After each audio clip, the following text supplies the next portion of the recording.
La vie dans l'Esprit Saint nous pousse à être dans un renouveau perpétuel. Non pas pour se regarder soi-même, ou pour se dire tous les matins devant la glace « mais qu'est-ce que je suis plus beau qu'hier ». L'objectif, c'est demander à l'Esprit Saint de nous renouveler pour que nous puissions rencontrer le monde dans ses diverses réalités d'aujourd'hui et pas celles d'hier. Alors viens ici, on va trouver un moyen. Moi, je me souviens comme premier curé de la première paroisse confiée à la communauté, combien j'entends de mes confrères, pourtant, ou d'évêques, qui rigolaient en disant « ça ne marchera jamais cette expérience, ça ne peut pas marcher ». Une même association de fidèles inclut toutes les vocations, y compris les prêtres. Mais c'était révolutionnaire dans l'Église. On est ensemble pourquoi ? Pourquoi Dieu nous met ensemble ? Au fond, on ne se choisit pas. Mais ça marche uniquement parce que nous sommes ensemble pour lui, pour la sainteté. Comment on peut atteindre des incroyants? Comment on peut atteindre le monde de la culture? Comment on peut atteindre les médecins? Comment on peut atteindre les enseignants?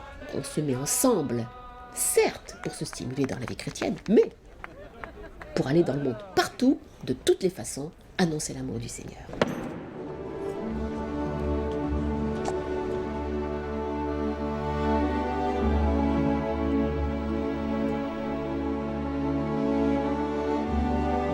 La communauté de l'Emmanuel est présente aujourd'hui dans 57 pays, sur tous les continents, et compte 9000 membres. Très Saint-Père, nous vous assurons de notre affection.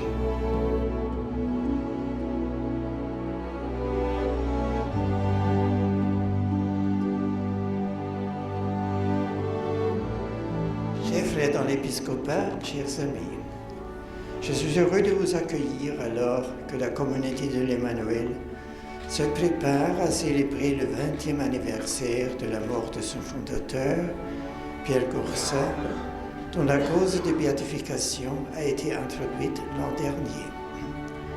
Que l'exemple de sa vie de foi et celui de son engagement missionnaire vous stimule et soit pour vous un appel constant à marcher vers la sainteté.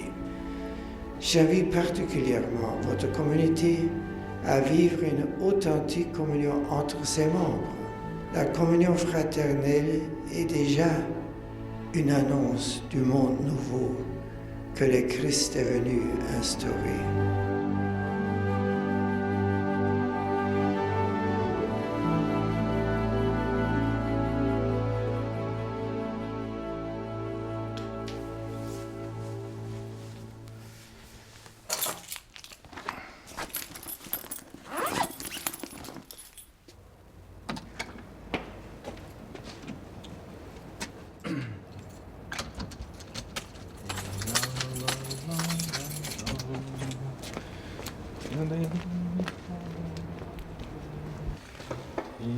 Quand j'ai rencontré la communauté dans ce groupe de prière, que je ne connaissais pas, je ne connaissais pas le renouveau, je ne connaissais rien, j'ai senti tout de suite que c'était ma famille. Intuitivement, j'ai compris que la communauté me permettait de réaliser et d'accomplir mon baptême dans une consécration. Oui, tu me guériras, tu me feras vivre, mon amertume amère. Je connaissais la communauté et je disais mais pourquoi on les appelle communauté puisqu'ils ne vivent pas ensemble? Alors je savais qu'ils évangélisaient ça. Et moi, depuis ma conversion, je n'avais qu'un désir, c'était d'évangéliser. Et il y avait un amour fraternel, un amour de l'Église catholique. Alors j'ai craqué.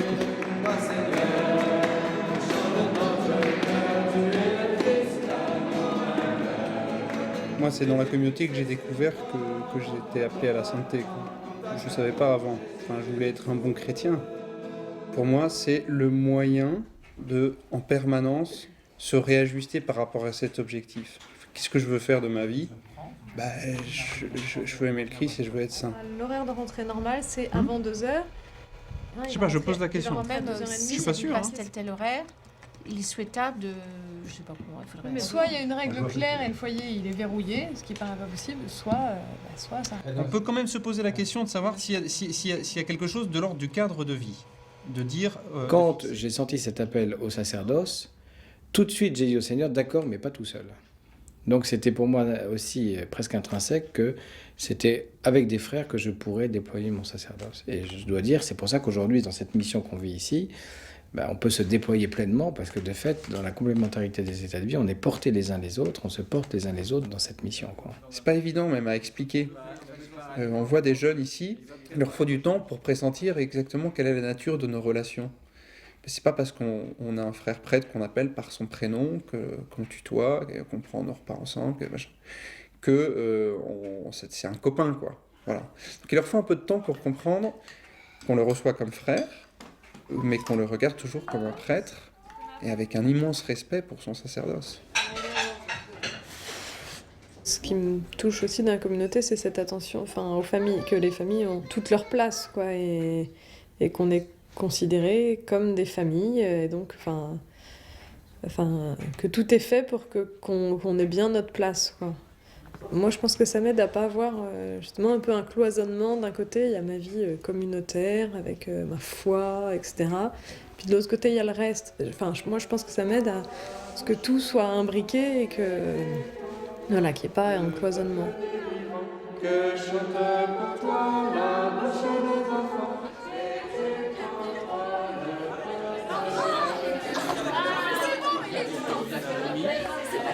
En fait, dans la communauté, on est tous membres à part égale. Il n'y a pas une branche qui soit un peu au-dessus ou un peu particulière. On est membres les uns des autres de ce même corps qu'est la communauté.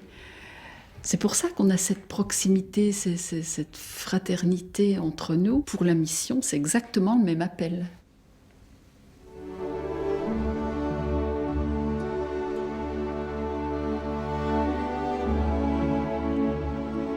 Bien sûr que mon sacerdoce, je le reçois de l'Église, mais il s'exprime dans le charisme de l'Emmanuel pour l'Église. Et quand l'évêque dit « si vous n'êtes pas ensemble, vous n'êtes rien », ça veut bien dire que le déploiement de mon sacerdoce dépend aussi de mon lien et de mon enracinement et de mon attachement au charisme de l'Emmanuel. Pour moi, c'est très clair.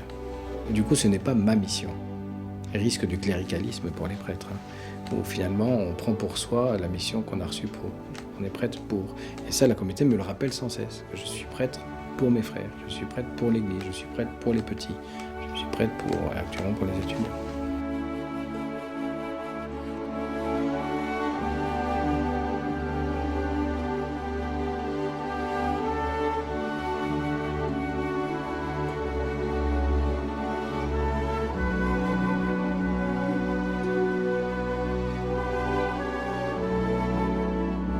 Il s'est passé quelque chose d'assez surprenant, c'est que tout d'un coup, Gabriel, Isabelle se sont mis à parler de Pierre.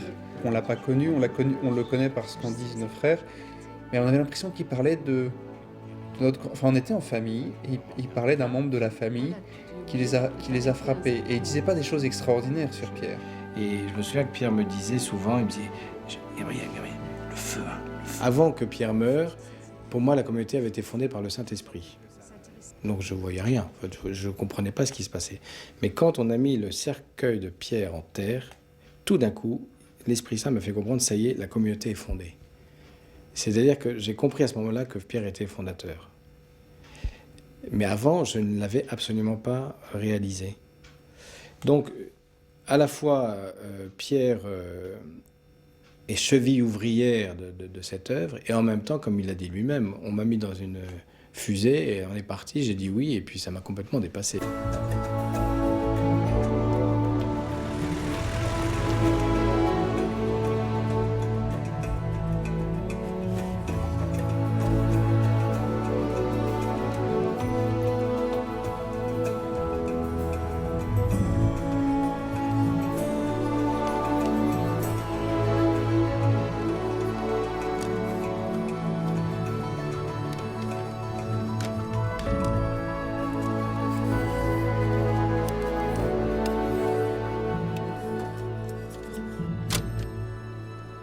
Si vous engagez, vous pourriez peut-être demander à quoi vous engagez. Vous voyez, les types sont tellement extraordinaires, ils disent oh, je m'engage, ben je m'engage. Bon, dans l'armée, quand on s'engage dans la Légion, on ne demande pas ce qu'on va faire. On part et puis on dit je suis foutu, foutu pour foutu. Bon, c'est ça. Alors nous, on est des petits.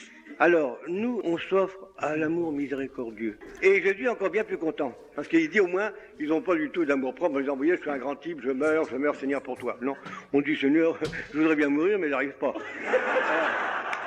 Voilà. C'est la communauté de l'Emmanuel comme telle qui a demandé officiellement au cardinal de Paris l'introduction de la cause de béatification et de canonisation.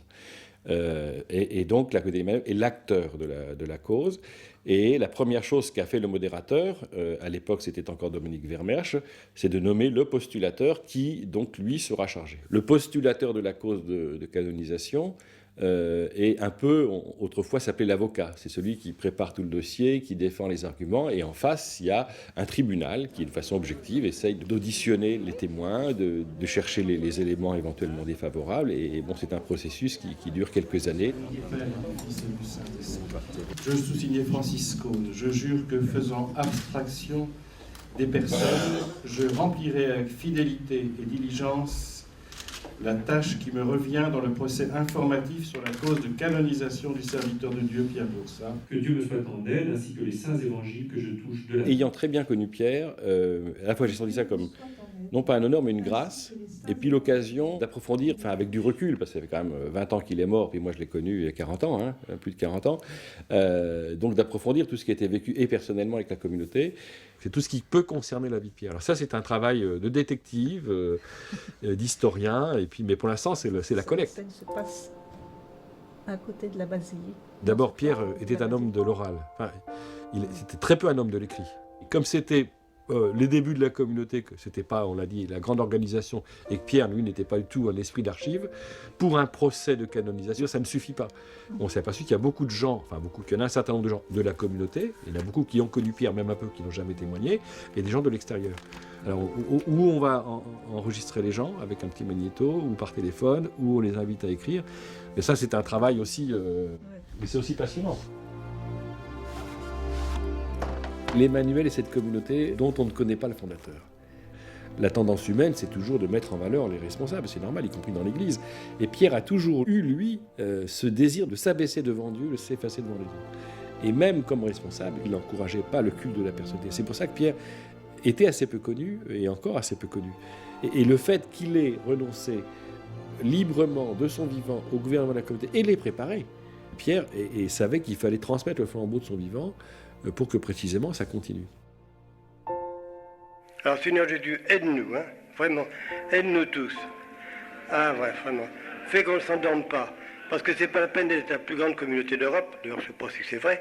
Si nous n'avançons pas, ça sera exactement comme les monastères qui sont vides. Et bien on dit Seigneur, c'est atroce. Eh bien nous ne voulons pas être une communauté comme ça, il faut être vigilant. Hein. Bon. Et ça c'est l'amour qui nous mettra les uns avec les autres, et puis surtout avec tous les autres du monde entier.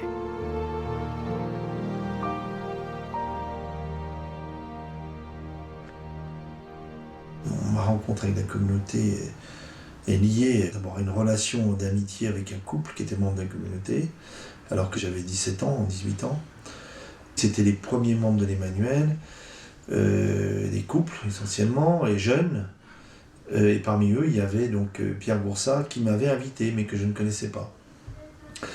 Et j'étais très impressionné, et je me disais, mais moi je veux vivre ce que vivent ces gens. Hein, quand je les ai vus à genoux dans le Saint-Sacrement, manifestant leur désir de suivre le Christ de manière assez radicale, je me disais, c'est ça que je veux vivre, mais je ne comprends pas, ce sont tous des laïcs, et moi je veux être prêtre. Et donc c'est dans ce cadre-là que j'ai eu une conversation avec Pierre Boursat, qui a son initiative, et qui m'a marqué à vie d'une certaine manière, qui était pourtant fort simple. Il a demandé à me voir, et il me dit, mais tu te sens bien avec nous? Je dis oui. Il me dit, mais il y a plus, il y a autre chose, il y a plus. Je lui ai répondu oui, et il m'a dit sacerdoce. Pierre était un évangélisateur, mais ce qui était premier dans la constitution de la communauté, et quand elle est née, c'était pas d'en faire un moyen de puissance au service de l'évangélisation. Surtout que Pierre a toujours combattu cette idée-là. Il a toujours « restons petits, restons faibles », et c'est notre grâce. Mais ce que je veux dire par là, je pense qu'il était premier dans la communauté, c'est le désir de la sanctification personnelle.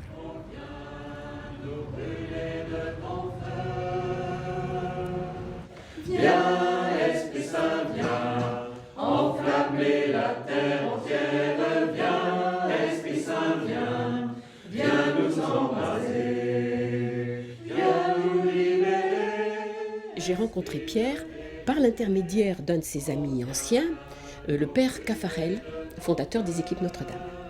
Nous avons été invités à un week-end du 11 au 13 février 72 à Troussure, qui était la maison de prière qui appartenait au père Caffarel, pour entendre le témoignage d'un couple, Xavier et Brigitte Le Pichon, qui revenaient des États-Unis, où leur vie, avec la rencontre du renouveau charismatique, avait été complètement renouvelée. Et à la fin du week-end, les uns après les autres se sont levés, moi aussi, Pierre Goursat aussi, je ne sais pas ce qu'il a dit, et nous avons demandé l'effusion de l'esprit. Et là, il a découvert la dimension fraternelle.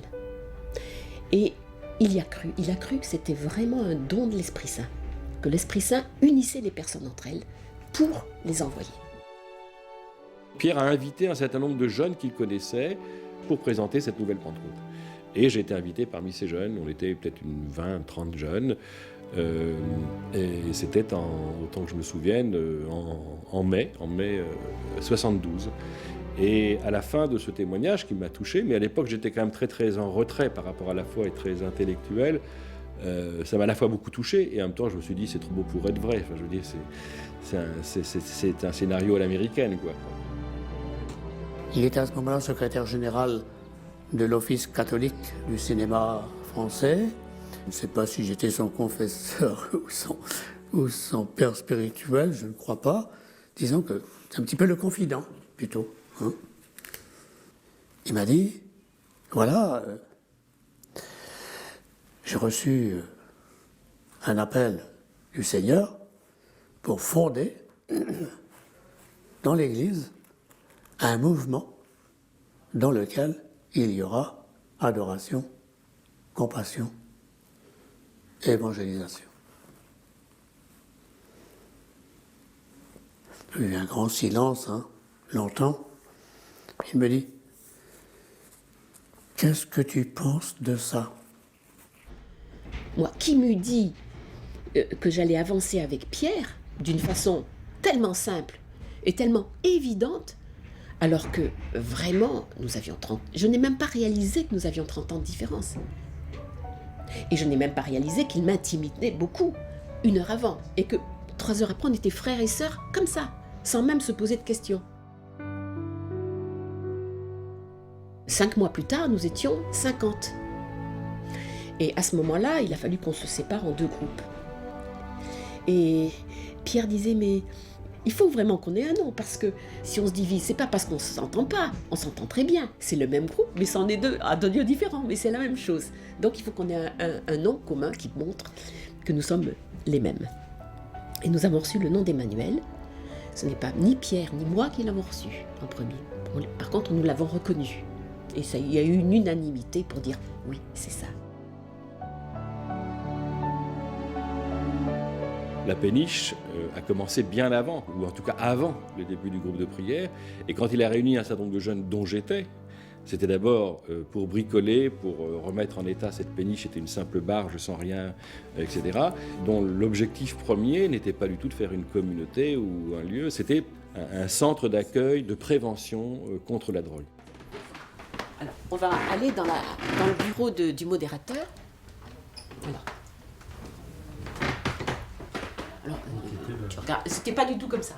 Alors, du temps de Pierre, ça c'était sa chambre, son bureau, sa salle à manger, son lieu de travail. Donc tout de suite c'est devenu, le centre de la communauté, parce qu'il y avait quelques bureaux, on se serrait un petit peu, et tout s'est fait là pendant longtemps. Voilà, mais c'est vrai que par rapport au parc Ce crucifix-là, qui a toujours suivi Pierre, nous avons décidé à la mort de Pierre de le donner au modérateur. Mais il va de modérateur en modérateur. C'est-à-dire que pendant qu'ils sont responsables, ils ont ce crucifix et ils le passent au suivant. Donc aujourd'hui, il est à Laurent Landette.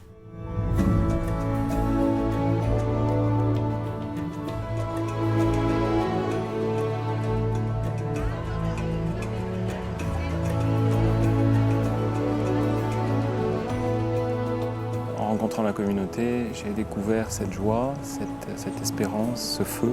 Et ça a été pour moi comme si un manque était comblé. Quand j'arrive dans un pays, on passe quelques heures avec des membres de la communauté.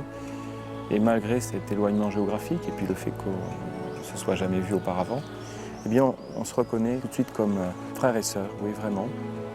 Et je trouve que c'est très émouvant parce qu'on a l'impression qu'on se connaît depuis toujours.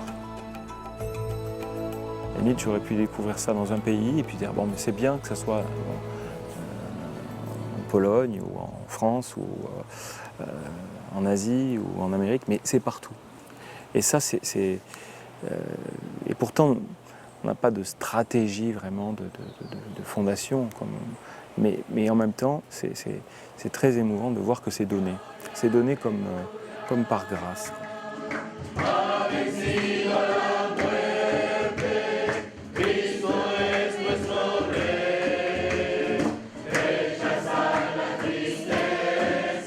Moi, souvent, je me dis, c'est pas pour rien que le Christ a bâti l'Église, a construit l'Église. Il aurait pu dire, soyez mes disciples, mais allez chacun de votre côté et gardez cette relation avec moi, et puis tout ira bien. Mais non. Jésus, il bâtit l'Église, ça veut dire qu'il bâtit cet espace de communion, cet espace de partage, cet espace de vie communautaire. Moi, je disais, c'est Laurent, moi, Ce que le Concile Vatican II spécifie, c'est que la vocation particulière du laïc, c'est de se sanctifier dans le monde et de sanctifier le monde par toutes ses activités. Tous les baptisés, en raison même de leur baptême, sont appelés à la sainteté. Alors que dans l'Église, jusqu'à présent, on pensait surtout que c'était réservé aux gens de la hiérarchie. Et c'est d'ailleurs un des éléments pour lesquels l'éventuelle canonisation de Pierre peut être importante pour l'Église comme figure d'un laïc. Pierre, pendant sa vie, et surtout depuis sa mort, est quelqu'un qui est aimé, qui est prié par un grand nombre de personnes. Et là aussi, c'est quelque chose d'attesté par le nombre de personnes qui vont en pèlerinage sur la tombe de Pierre à Paray-le-Monial, des personnes qui l'ont connu de la communauté, des personnes qui ne le connaissent pas, et le nombre de faveurs, de grâces qui sont dues déjà à la prière et à l'intercession de Pierre Goursat.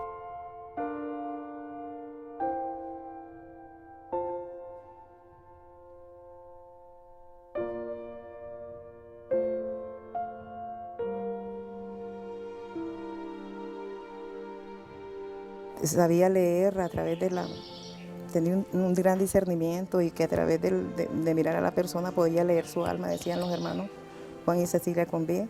Entonces cuando yo lo abracé en Paray-le-Monial, yo lo primero que hice fue verlo directo porque yo decía, si él descubre todo lo malo que yo llevo, va a pedirle al Señor por mí, para que me sane de que yo no soy una buena persona, como tiene ese discernimiento.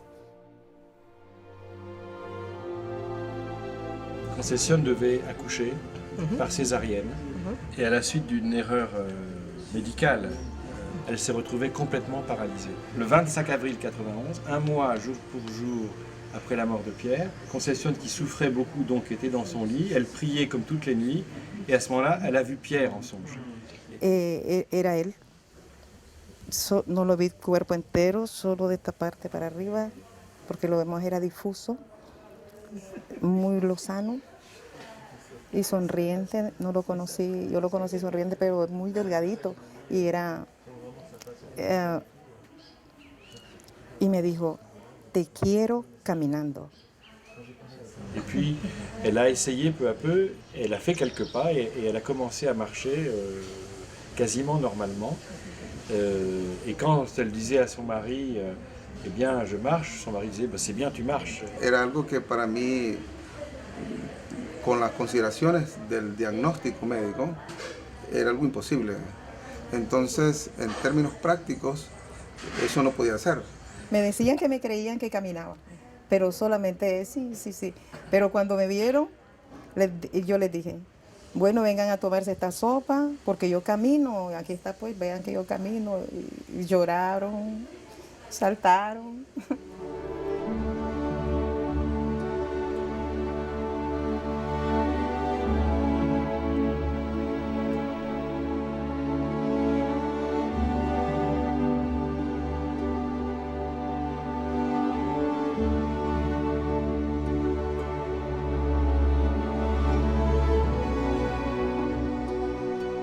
Quand on adore, quand il y a cette compassion pour nous, eh bien c'est ça le feu. Le feu commence à prendre l'adoration, avec le soufflet de forge là, il se développe au contact des autres, si on a vraiment ce feu en soi, eh bien, on fout le feu à tout le village, quoi, à tout. Il suffit d'un endroit quelconque où quelqu'un est là pour aimer Jésus, pour aussitôt les gens accourent. Ils ont tous besoin de brûler. L'homme est fait pour brûler. Alors c'est ça, mais vraiment, c'est un mot vraiment adoré, hein. Adoré. Pierre, qui s'était converti à 19 ans en 1933, a eu quasiment 40 années de préparation spirituelle avant l'effusion de l'esprit qu'il a reçue en février 1972 avec Martine Cata. 40 années de préparation. Il se disait, en restant laïque, consacré dans le célibat dans le monde, ce qui était pas une vocation tellement reconnue à l'époque, je pourrais me donner au Seigneur dans l'adoration et dans l'évangélisation, et je serais beaucoup plus proche des gens. Car si je suis prêtre, je suis à l'époque surtout de l'autre côté de la barricade. Pierre était quelqu'un qui était très, très enthousiaste, mais qui avait beaucoup étudié le contexte de l'Église en France et ailleurs, et donc, comme beaucoup d'autres à cette époque, il attendait vraiment cette nouvelle Pentecôte que le pape Jean XXIII en particulier avait invoquée en ouvrant le Concile Vatican II. And here's the good news. Et voici la bonne nouvelle.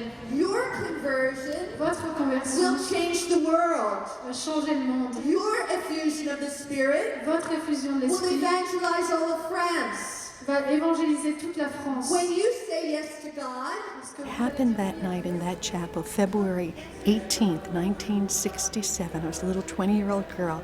What happened in that chapel that night was the beginning of a movement in the Catholic Church, which is called charismatic renewal. Now, 43 years later, there are an estimated 120 million Catholics in, I think, over 235 countries around the world. And the Emmanuel community is one of the expressions of this grace of the effusion of the Spirit. En 1976, c'est aux États-Unis qu'il y avait le plus de communautés charismatiques, comme on disait, catholiques, mais aussi surtout avec des protestants. Et donc l'idée de Pierre, c'était là aussi toujours très très incarné, d'aller rencontrer les gens. Et donc on avait organisé, mais c'était pas rien, 2 charters différents, à 2 époques différentes pendant l'été, pour habiter, vivre, rencontrer les communautés américaines.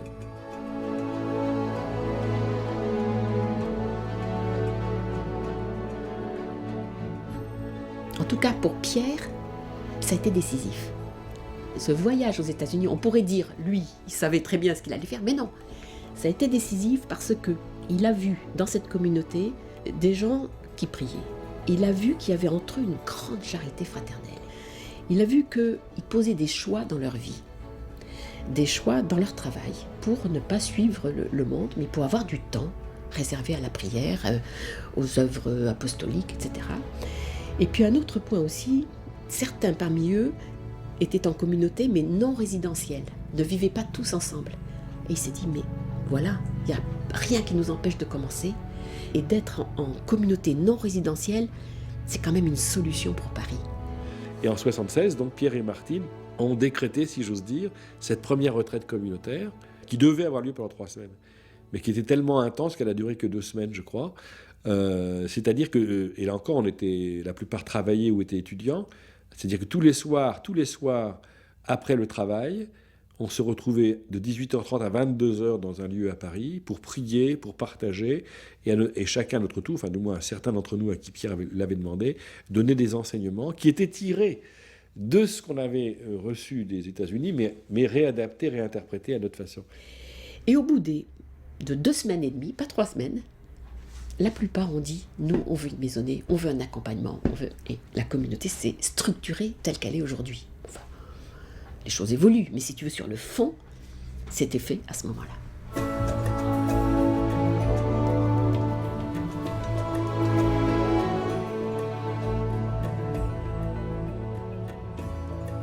Je savais que Pierre Goursat, quand il avait vécu la première expérience de l'effusion, quand il s'est relevé, il a vu aussi, je crois, Martine, il l'a reconnue comme sa sœur et elle, lui, comme son frère. Et je me dis, oui, bon, c'est une amitié. Mais non, c'est plus que ça. on est des frères et des sœurs. C'est pas plus compliqué. Malgré tous les problèmes qu'on a eu aujourd'hui, ça je veux dire. On a discuté pendant quoi? Quelques minutes, on a discuté. Ça fait un bien, une petite chose. Ça m'a donné une force.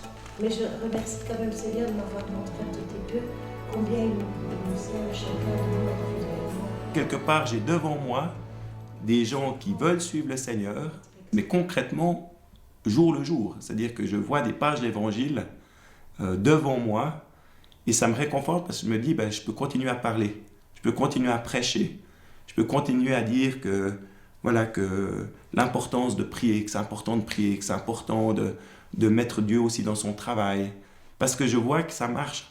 Seigneur, je te présente aussi toute la paroisse, tout ce que je peux entendre de difficile. Seigneur, je ne suis pas mieux que les autres et j'ai besoin de toi, Seigneur, aussi. Seigneur, c'est toi qui m'as choisi pour devenir prêtre. Eh bien, je te remets tout.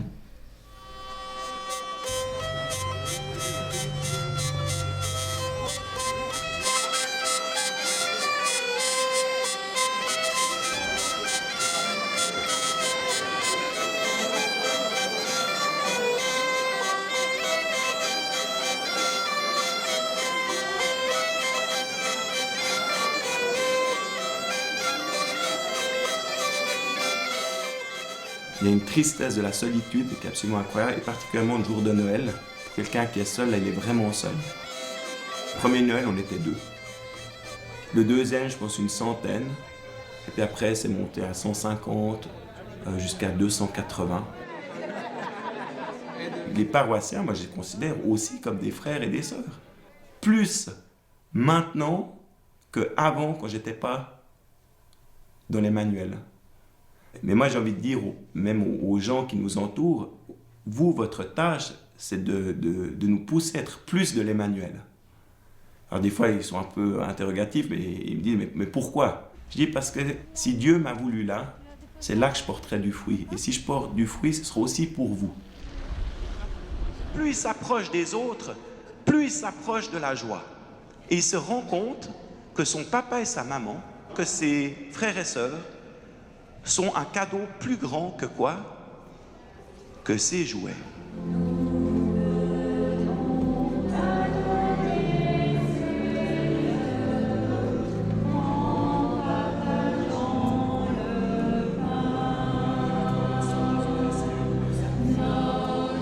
Je pense que si j'avais que l'évangile en face de moi, ce serait plus dur, parce qu'à un moment donné, on peut douter, se dire, mais dans un monde parfois qui ne vit plus du tout l'évangile, se dit, mais au fond, qu'est-ce que j'annonce, est-ce que c'est encore possible? Est-ce que, bon Jésus, est-ce que tu vas pas un peu loin, quoi? Est-ce que c'est pas un peu exigeant pour aujourd'hui? Eh ben non. Quand je vois que j'ai des gens à côté de moi qui essayent de vivre la sainteté, ben ça me donne envie d'être saint, tout simplement. Même si j'en suis très loin.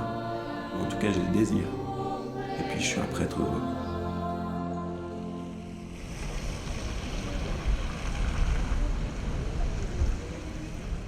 On est des chrétiens qui sont compartimentés. Alors, moi, j'ai ma vie chrétienne, j'ai mon sport, mes relations, mes amis. Et c'est insupportable, c'est étouffant, ça. Mais le Christ, il s'intéresse à ton sport, il s'intéresse à tes amis, il s'intéresse à ton travail, il s'intéresse à ta famille, il s'intéresse à tes loisirs. Est-ce que tu es prêt à le mettre là-dedans? C'est ça, l'effusion de l'Esprit Saint. C'est que toute ma vie est informée par le Christ. Et que donc, je ne fais plus de compartiment, mais toute ma vie, du coup, est offerte. Et donc, je suis missionnaire dans tous les lieux de mon existence. Comment on va répondre à ce défi missionnaire? Enfin, qui est l'annonce au fond que le pardon est possible, que la vie a un sens, qu'on est aimé et aimable, que le pardon est donné, c'est ça. Et à tous, et beaucoup de gens sont tellement malheureux parce qu'au fond, ils ne savent pas et qu'ils ne savent pas comment faire. Et c'est ça que nous voulons annoncer. Mais je pense que ça passe par l'œuvre missionnaire de chaque baptisé. On pourra mettre au point vraiment des stratégies, des œuvres géniales. Et souvent, on attend ça, on attend l'œuvre géniale ou le gars génial qui va nous montrer le truc qui fonctionne bien et qui va nous amener automatiquement des gens dans l'église. En réalité, il n'y a pas de truc. Sinon, le chrétien absolument saisi par le Christ qui n'a qu'une envie, c'est de partager ça à son copain d'à côté. Vraiment, ce soir, nous voulons rendre gloire au Seigneur, car il est vraiment notre Dieu. Il veut vraiment qu'aucun d'entre nous ne reparte de pareil sans qu'il l'ait rencontré comme son Seigneur et son Dieu, le Dieu de l'amour et le Dieu de la joie. La double vocation de la communauté, surtout au début, mais c'est encore vrai aujourd'hui, c'était à la fois de catholiciser le renouveau, surtout au départ, parce que le renouveau était d'origine américaine et donc protestante. Et donc, sans avoir rien contre le protestantisme, il est clair que Pierre et d'autres, on avait tendance, dans la forme de la prière, dans des formes de gouvernement, à prendre des choses qui ne sont pas du tout de la culture catholique. Et Pierre a tout de suite vu comment, en étant nous-mêmes, on pouvait, en mettant à la place de l'Eucharistie, de la Vierge Marie, catholiciser le renouveau charismatique international, mais aussi, si je dis, rendre plus charismatique l'Église entière. C'est-à-dire faire en sorte que l'expérience de l'effusion de l'Esprit ne soit pas perçue comme réservée à quelques-uns, des initiés, mais pour tous les baptisés. Mais il a reçu quand même pas mal de critiques. Et donc, quand il recevait des critiques, si tu veux, même s'il disait, bon ben, avec la charité et l'humilité, on avance quand même, ça l'affectait. Et Pierre, humblement, se disait, mais est-ce que j'ai raison? Est-ce que je vais trop fort? Est-ce que je vais aller trop vite? Tu vois? Mais je dirais, ça ne l'a jamais arrêté. Il a eu, devant ce flot de critiques, un instant de tournée, quoi. Est-ce que c'est pas par ma faute que tout ça... Il m'a appelé là. On a prié. Et puis j'ai vu et revu ces larmes, hein, vraiment. Des larmes qui, je peux dire, qui trahissaient une immense douleur. Et moi, j'ai pleuré aussi avec lui, parce que j'étais sûr que l'Emmanuel était l'œuvre de Dieu. Ce qui faisait mal à Pierre, comme à tout le monde, mais à lui, c'est que c'était injuste, c'était pas fondé. Et à un moment donné, je crois même qu'il s'est posé la question de savoir s'il resterait. Mais il a vraiment prié, il est resté, et puis le Seigneur l'a conforté. Il a tenu bon, et pendant ce temps-là, alors que lui souffrait énormément, rien ne paraissait auprès de ses frères plus jeunes, et qui avaient moins d'expérience, et il nous encourageait.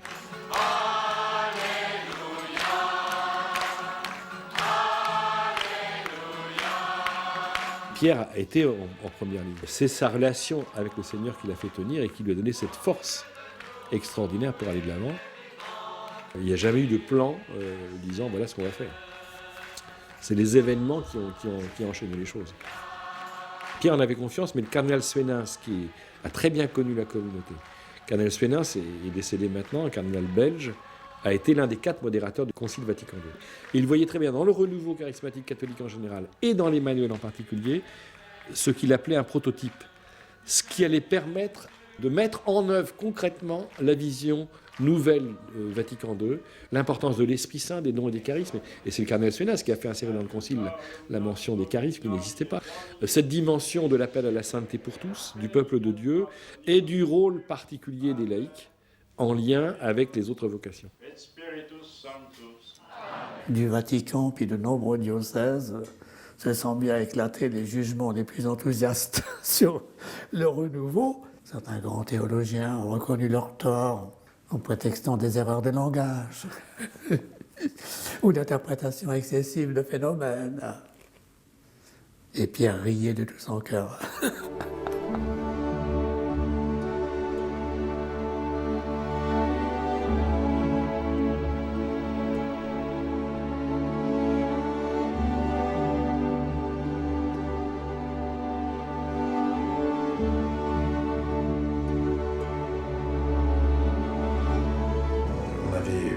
Perdu globalement, à part quelques communautés religieuses, l'intérêt de passer de longs moments à l'adoration devant le Saint-Sacrement.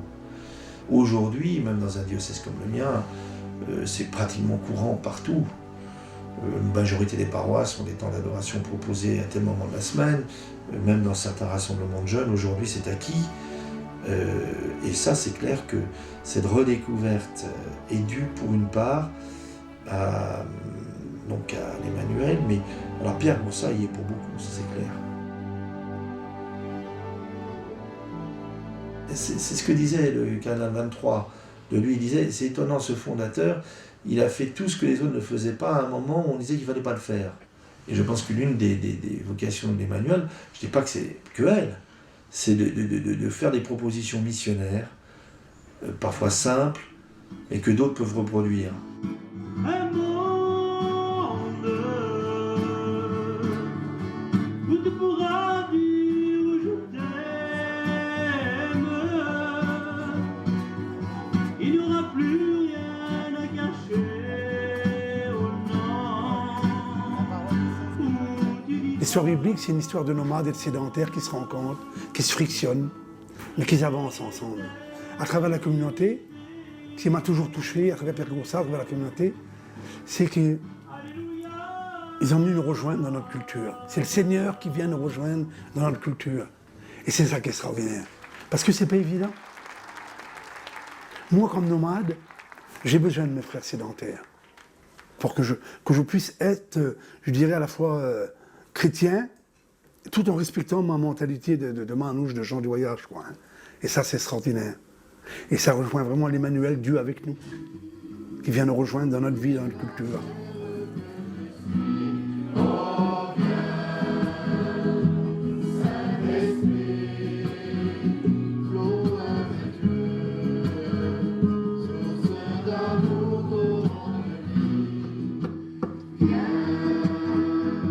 En fin de compte, qu'on soit des nomades ou des sédentaires, on oublie souvent que le lendemain ne nous appartient pas. Quoi.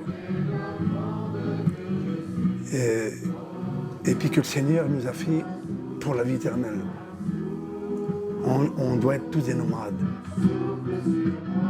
J'avais dans le cœur que le Père nous disait combien, en vivant ces liens fraternels, nous honorions son cœur de Père. Et combien il était heureux de nous voir ensemble. Il y a une parole de Dieu qui dit que, à propos de Jésus, qu'il n'avait rien pour attirer le regard. Un peu. Ben, je peux dire que Pierre Goursat, quelque part, il était un petit peu... Je me rappelle que de temps en temps, quand on faisait des sessions à Paray-Monial au début, on était à droite ou à gauche, on était ballottés à droite ou à gauche. Il n'y a jamais eu bien de place fixe à Paray-Monial pour nous. Et on était ballottés à droite ou à gauche. Et les gens était là à prier, on voulait vraiment, c'était fort la prière. Et alors il arrivait avec son vélo, incognito, au fond de la foule là-bas. Il était comme heureux, de loin, un peu comme un père qui, voilà, ou comme un berger, je dirais presque. Un berger qui contemple un petit peu son troupeau, de loin, et qui est heureux parce que son troupeau est en train de brouter là, un peu. Hein.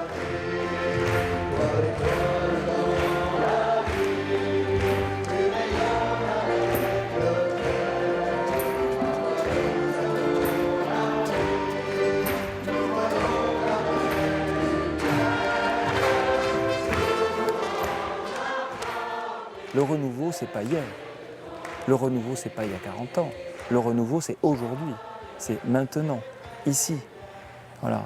Et dans cette espérance que Dieu donne à chacun, que l'Emmanuel, Dieu avec nous, est du côté des hommes. Paray-Monial, pour moi, c'est permettre aux personnes de faire cette expérience de Dieu et nous-mêmes d'être des instruments pour leur dire « Vous êtes la personne que Dieu aime ».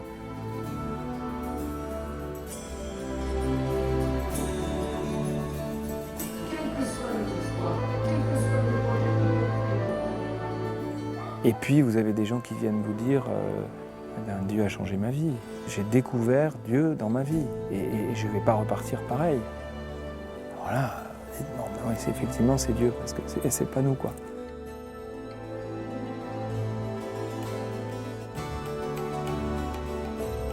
Si on fait tout ça, c'est pour arriver à quoi? Eh bien, c'est pour arriver à la prière continuelle. Bon. Alors, la prière continuelle, naturellement, il ne faut pas se tendre, il ne faut pas avoir de tension. Mais tout naturellement, tout surnaturellement, naturellement, le Seigneur fait que, finalement, puisqu'on pense à lui tout le temps, les amoureux, ils font leur travail, mais ils pensent tout le temps à l'autre, sans arrêt. Alors, eh bien, nous, on pense toujours, on est amoureux de Jésus. Et puis, petit à petit, on pense à lui. Alors, dans le métro, eh bien, on fait son chapelet, voilà, on loue, enfin, vous voyez bien le truc. Alors, c'est bien qu'on arrive avec une gueule réjouie quand on rentre, on voit les frères, ça commence à marcher un peu mieux. Et puis, c'est vrai, c'est une joie continuelle. Je pense aussi chez lui, peut-être ce qui est le plus étonnant, c'est le passage à l'acte. C'est-à-dire que c'est pas seulement prie, mais comment tu fais pour prier? Comment tu fais concrètement? C'est pas seulement il nous faut évangéliser, avoir un zèle missionnaire, c'est on va le faire, quoi. Le passage à l'acte. Et je vois bien que souvent nous avons des grands élans, nous parlons beaucoup, c'est dans l'Église, on fait beaucoup de réunions. Et on a beaucoup de mal à concrétiser parce que on ne sait jamais le moment, où on n'a pas les moyens. Et chez Pierre Goursat, c'est on y va.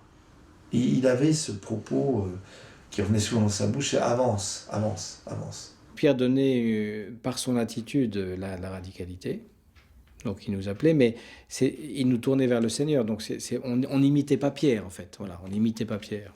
Pierre nous montrait que le Seigneur était tout pour lui et qu'il pouvait être tout pour nous, que lui, ça se passait par ce chemin-là, et que nous, il fallait voir quels étaient les choix de pauvreté, les choix de détachement qu'on avait à faire, mais pas par imitation, mais par stimulation à vivre avec le Christ. Je crois que cette liberté intérieure qui était étonnante de Pierre, cet humour qui n'était que l'expression d'une très grande liberté intérieure, qui choquait parfois les gens, qui surprenait en tout cas.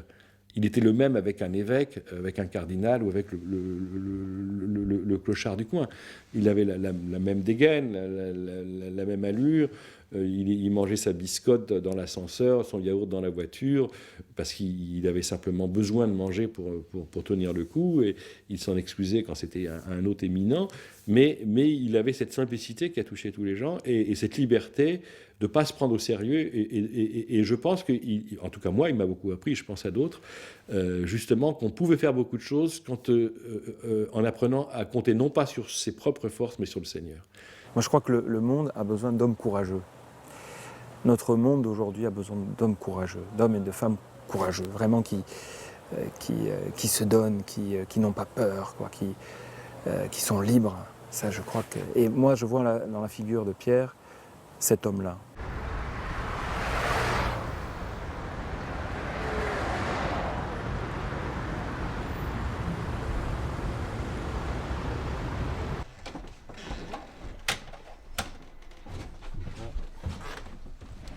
Il priait partout, Pierre. Il priait dans son lit, il priait partout. À la messe, il se mettait souvent ici, au premier rang à gauche. Et en fait, le soir ou la nuit, il priait dans l'oratoire. Il a continué, lui, à venir à l'oratoire.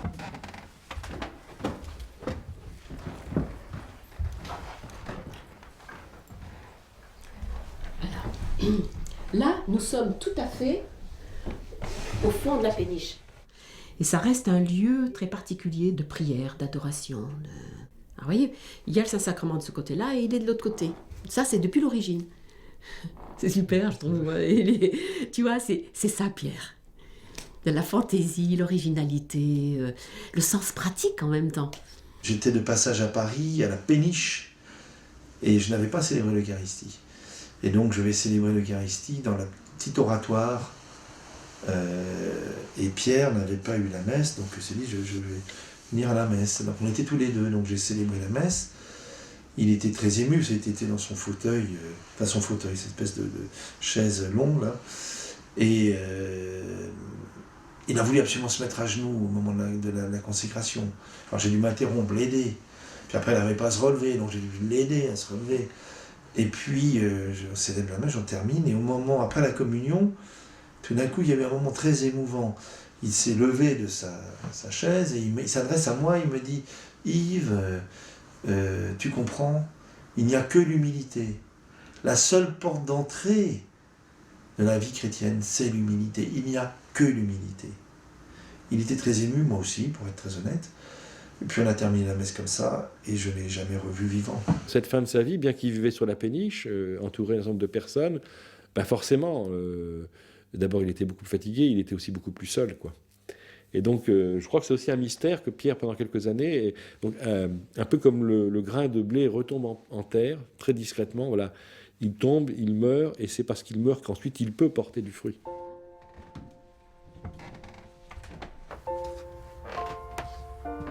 On imagine toujours un fondateur avec tout le monde autour de lui, quelle va être sa dernière parole, qu'est-ce qu'on va pouvoir garder, quel testament spirituel. Pierre est parti tout seul. Et il avait reçu à 9h du soir des frères, après son dîner, étaient venus lui porter la communion. Il n'avait pas eu la force, il était trop fatigué d'aller à la messe. On lui a apporté la communion. Et après, il a voulu être tout seul. Il n'a plus vu personne jusqu'à son arrivée au ciel. Il ne voulait pas me déranger. Il ne voulait pas me déranger. Et il est parti. Je venais d'aller accompagner les enfants. Tu vois. Et une sœur l'a trouvé pour son petit déjeuner un quart d'heure après. Il rendait son dernier souffle. C'était quel jour? C'était le 25 mars 91. Voilà. C'était le jour de l'Annonciation. Et en même temps, le lundi saint cette année-là.